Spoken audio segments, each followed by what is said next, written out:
My name is Angaangaq, and it means the man who looks like his uncle. I was named after my father's older brother. His name is Koyagi, which means the beloved one. He was named after his uncle Angaangaq. And our name, by tradition, goes way back. We just don't know exactly how long it goes back. But when I go home to go to the sacred site, we know with certainty that my family has lived there in the same village for more than 5,000 years. Yes, I know that I look very old, but thank goodness for L'Oreal, I don't look so old. I'm really happy you came for this gathering here. And I wanted to talk about ceremony. Why? I don't know where you are from, if you have been affected by that coronavirus, which has become a pandemic around the globe. It has really changed the energy of the world in which we live. It's so interesting to observing it. That energy of corona is something I don't know nothing of, because I never met her before. I've been asked countless times if there's something I could do. There's nothing I can do. I just don't know how to deal with it. It's a brand new thing, and I don't know how to do it. And I don't really want to touch it either. Which leads me to tell you that the old people, and when I say the old people, the main person in my life is my grandmother, my father's mother. I grew up with her, and she is really my main teacher because I lived with her for the first 12 years of my life. And she carried teachings which are so old that no one knows the time.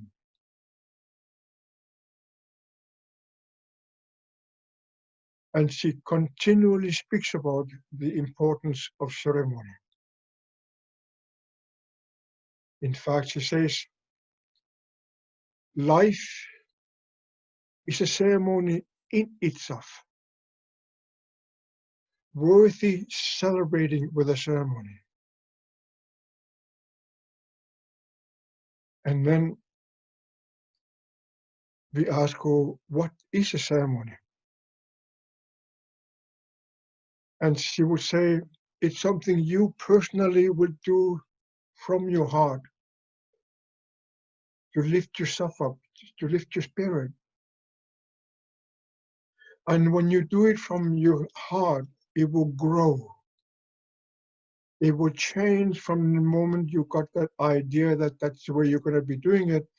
And then it will begin to grow and grow and grow. And just like anything growing, my grandmother would say, sooner or later, in that heart of yours, a bud would be born. And that bud would begin to open up and become a flower. Can you imagine that in my heart, because of what I do, that I can literally create a blossom, a flower? You can do the same. And then my grandmother would say, and when it fully opens up and become a complete blossom, there will be seeds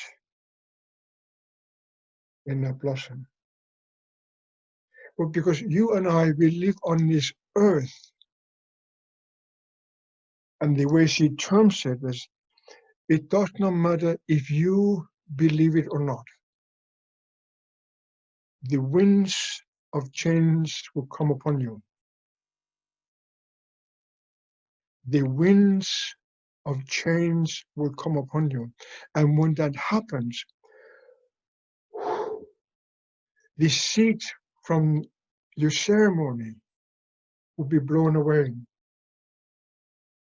And then you yourself personally will be able to watch someone else's ceremony being born. The way my grandmother speaks of it says, it stems from you, which means that it started from you, but it's no longer yours. It's now somebody else's ceremony. And that person will work on it within him or herself. And that growth will happen again. And as the growth grows, it becomes a bud. And that bud will begin to open again. And another flower will be born. Can you imagine? Another flower being born in somebody's heart, and it will come full blossom.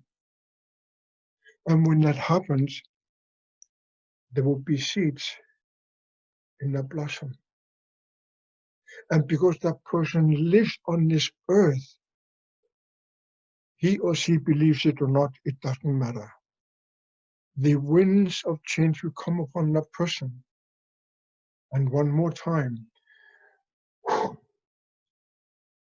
the seeds will be blown away.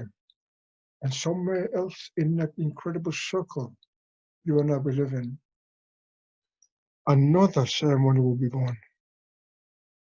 I think it is so exciting that something which you personally started can grow in someone else's spirit,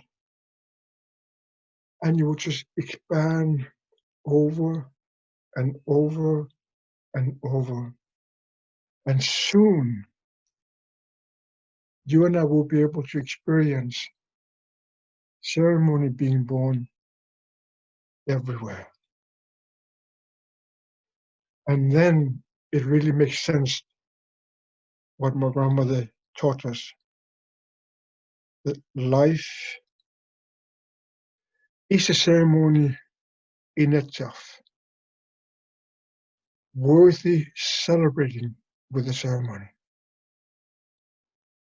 Which of course it means that my life is worth celebrating with a ceremony every single day. Yours too. Your life is worth celebrating with a ceremony every single day. That's the beauty of this life we've been given.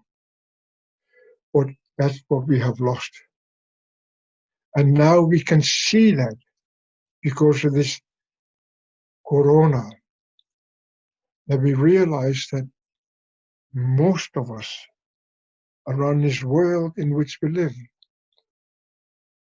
in my language we call it Nonaksuak, which means Mother Earth.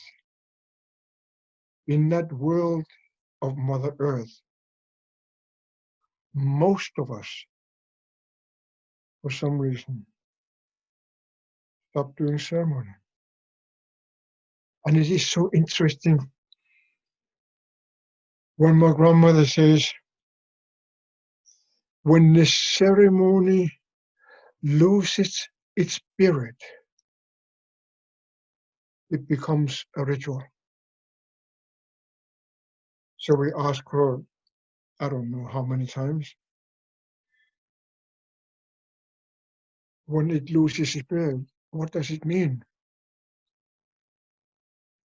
And she would always answer, that ceremony which you started in your life, which was given by the winds of change from you to other people in the world you live in, then sooner or later, somewhere along the line, the spirit will die. And she says, my grandmother says, when the ceremony loses its spirit, it becomes a ritual. So we ask her, what does a ritual mean? And her answer has always been, it would be something you and I we would do, because that's the way it's being done for other people. We don't know why they do it like that, or we do it because that's the way they do it. Then that beautiful spirit you started with has died. And because people want ceremony, and that's where they learn it from, they don't know why you do it like that, or they do it because that's the way it's being done. I always find it so interesting. I have traveled the world more than I care to remember sometimes. And because the way I am, I go to places to do a ceremony. I remember I was up in the mountains of Sakha Republic, a huge country inside the Russian territory in the far, far north, closest to the Chukchi Mountains, where my people start to live, in the land of the Evenki and Evenia people. I came to a village of teepees. And then as I walked in, everyone was standing up. Then I see all the children running away. And for a moment I thought, whoa, they are probably afraid of me because I'm a stranger. So I greeted the elders and I asked, why are the children running away? And then the elder says, oh, they're going up to the mountain to announce that uncle has arrived.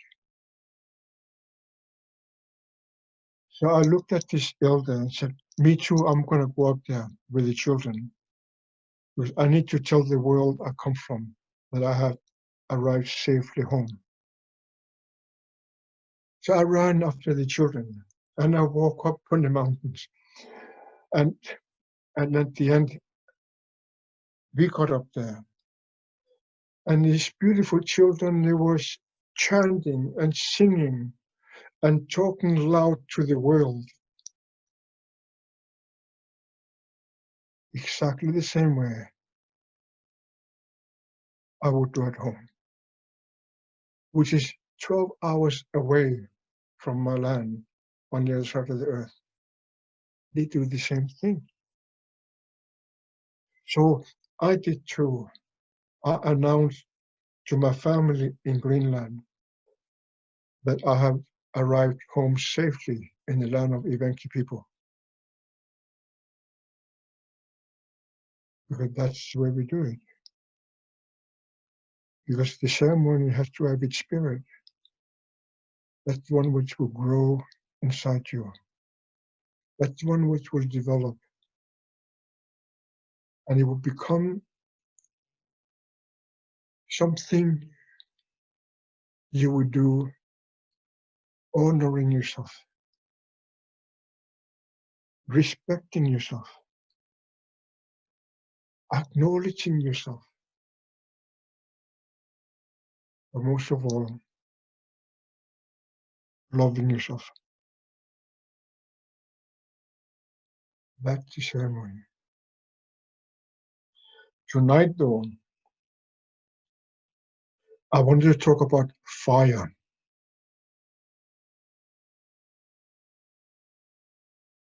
And somebody asked me, why fire?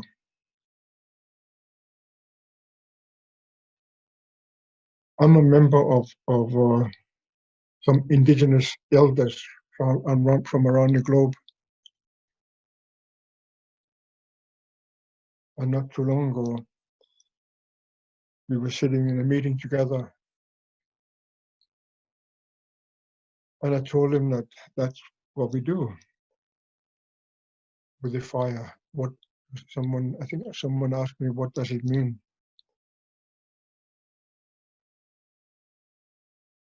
I don't know if you knew that, but I come from the top of the world, the biggest island on earth. It's called Galasit Nunad, the land of the people. I'm a Galalak, which means I am a person, and we are the people who live on this land, the biggest island on earth. There's a really, really, really, really, really big ice on top of my land. When I was born, it was enormously tall and completely solid. Now she's melting away very fast, and it will have an enormous impact for many billions of people on the globe.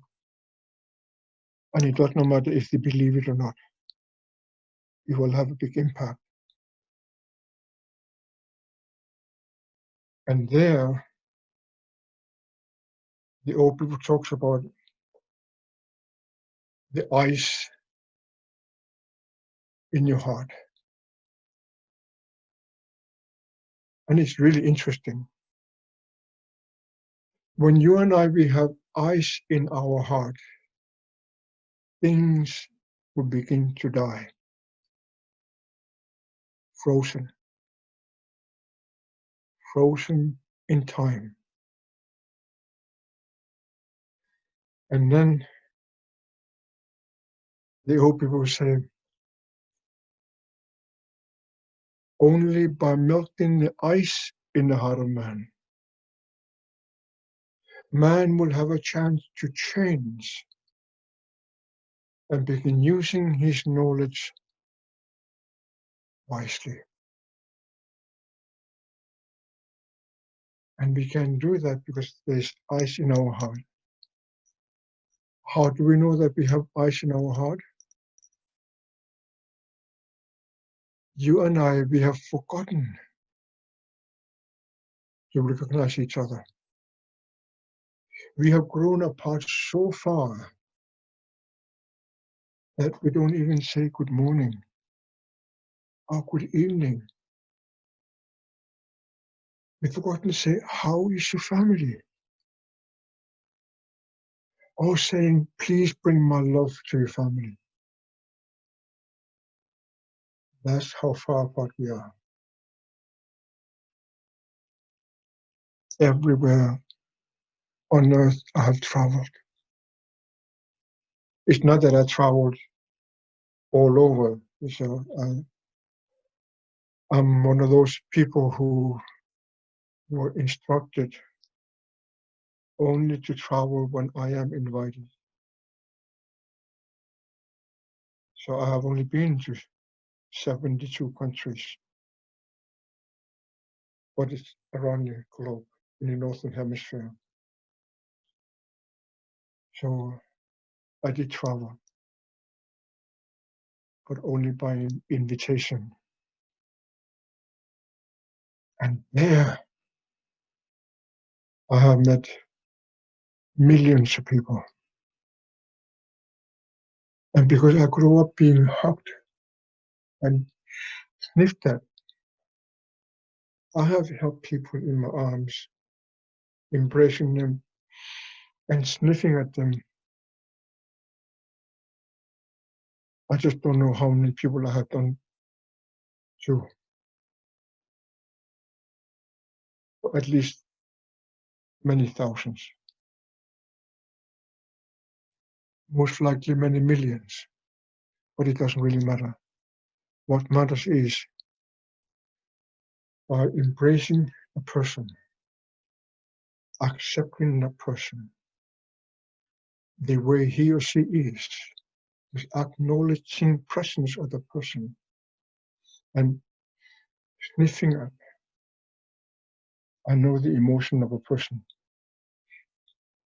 So that connects me to the person. And it is so interesting how the energy changes. The process of melting that ice in the heart begins. And when that happens, incredible things happen. We get connected. And everyone is worth connecting to. Everyone.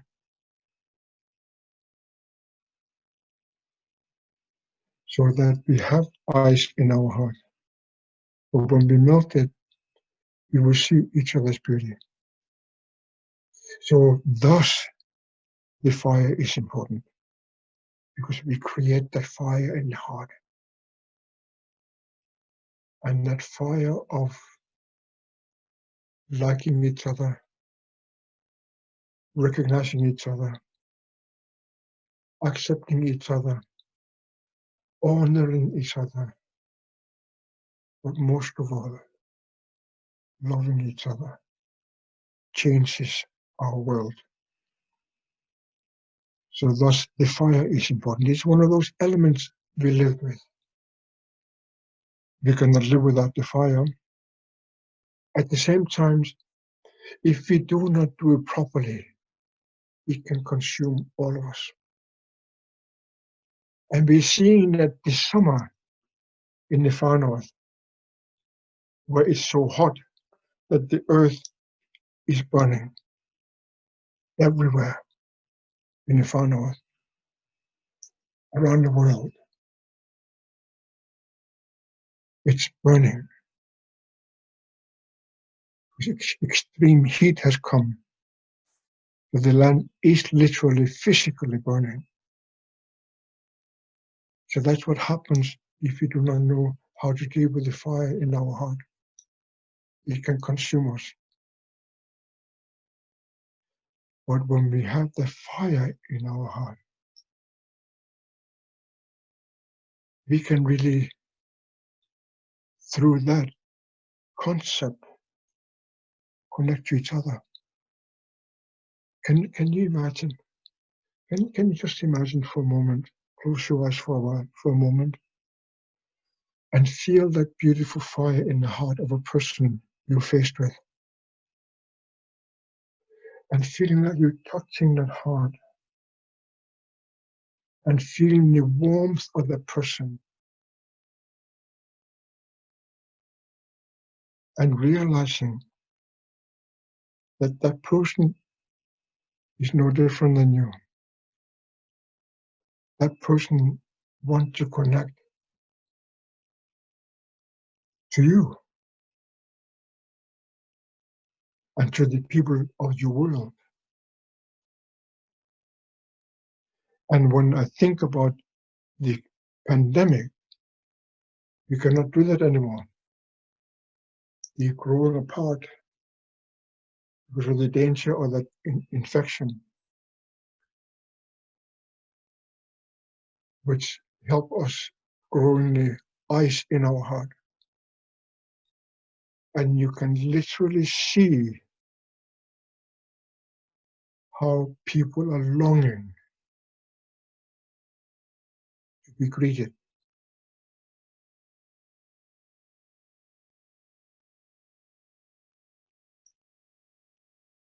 I was walking one day on a park,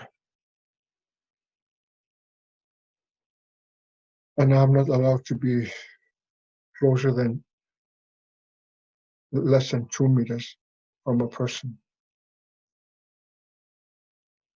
So as I walk, I see people, and I consciously, awarely connect to people and look into their eyes and touch my heart and not at them. It was so interesting I met this man. I had seen that man walking by several times, but he never had a chance to look at me, or by the time I look at him, he wasn't looking at me. But that day,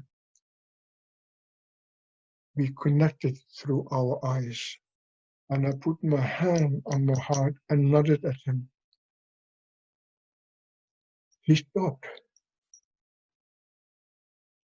and he looked at me, and I realized that tears were running down his face. He was so happy that I looked into his eyes,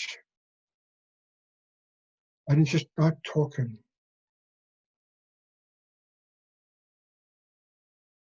I couldn't hug him, so we just stood there apart from each other, and he told me his story. How he has lost his wife, his children and grandchildren are far away, and because of the corona, he's isolated and had no one to talk to, and no one ever greeted him until that day when I greeted him. It was such a beautiful connection of a fellow elder who walked alone, who doesn't have any family member close by. Luckily, I've gone out looking for that man again and again.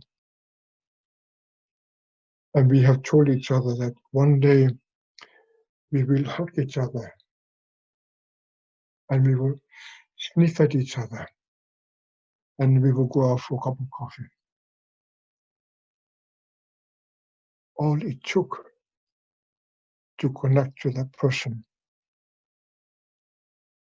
A lonely man with no family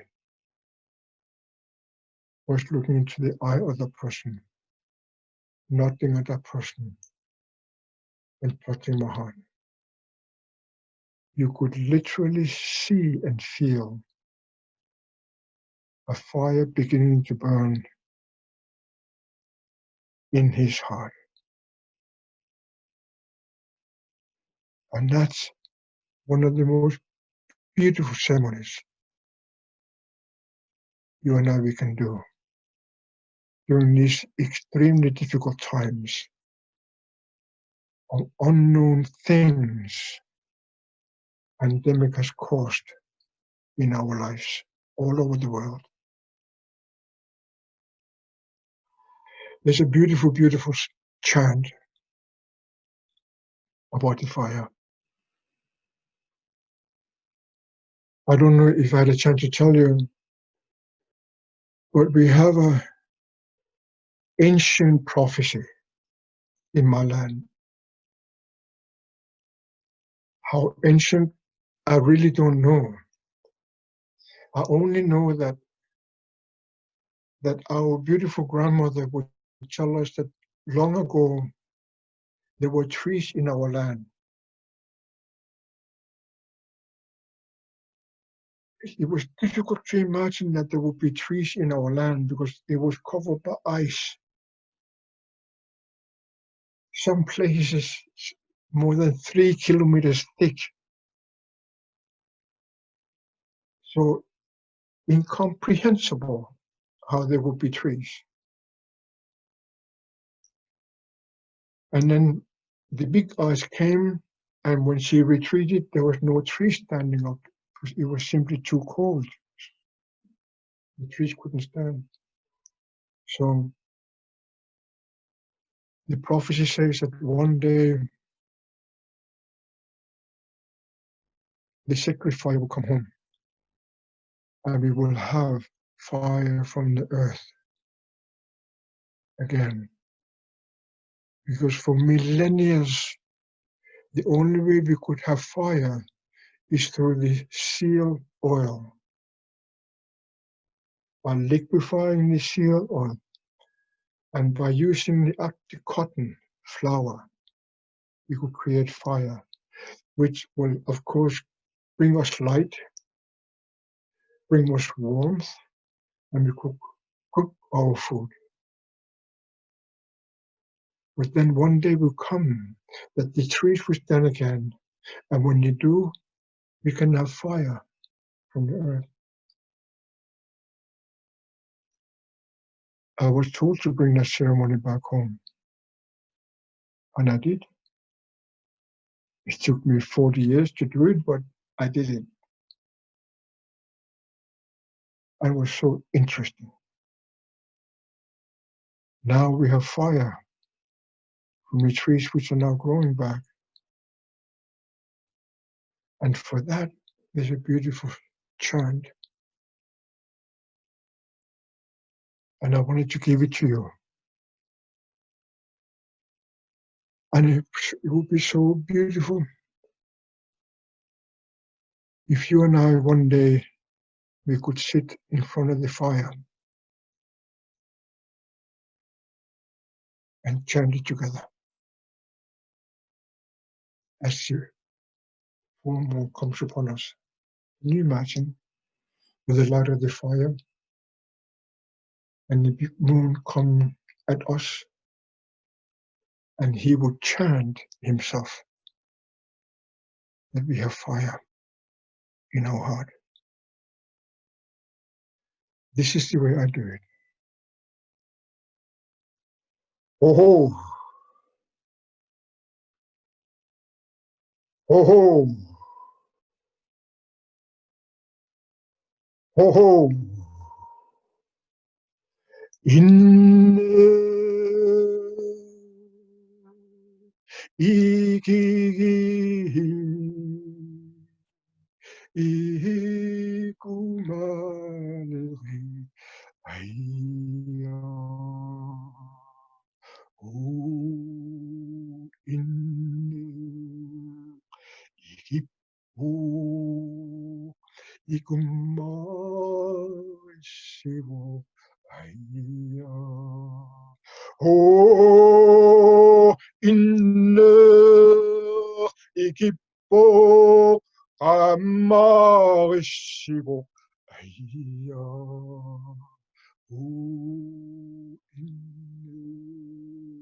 이기포 아마시고 아이야 오 있는 기사기 운나시 아이야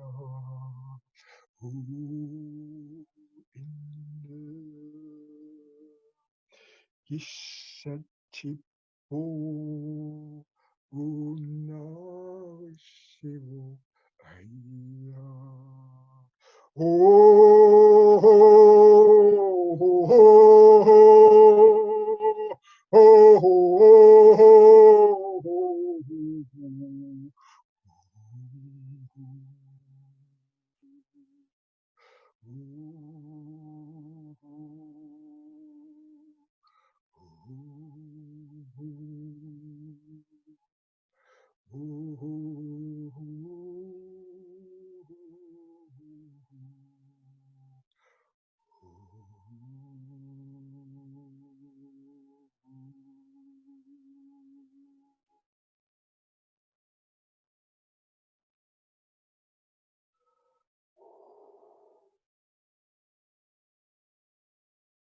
Oh,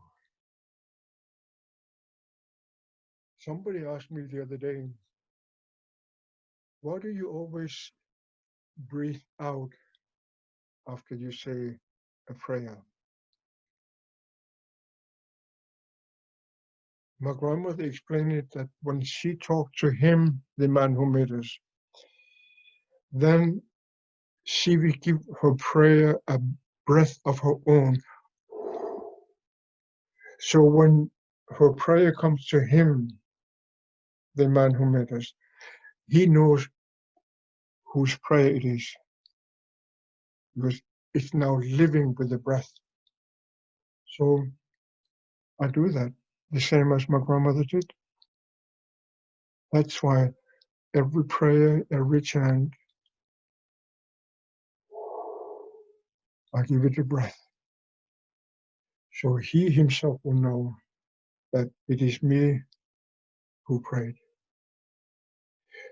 It doesn't mean that you should do the same. I'm just merely explaining why I do that. But in the meantime, I don't know if there's any time for questions. But what I wanted to talk about is that ceremony of fire. Not only the ceremony of fire, the physical fire burning out of the woods you have, but the fire in your heart, which melts the ice in your heart. So you yourself, one day, will be able to use your incredible knowledge wisely. And these days, in 2020, we have never needed more wisdom coming out of the people, because we are so incredibly divided amongst ourselves that we have forgotten each other's stunning beauty.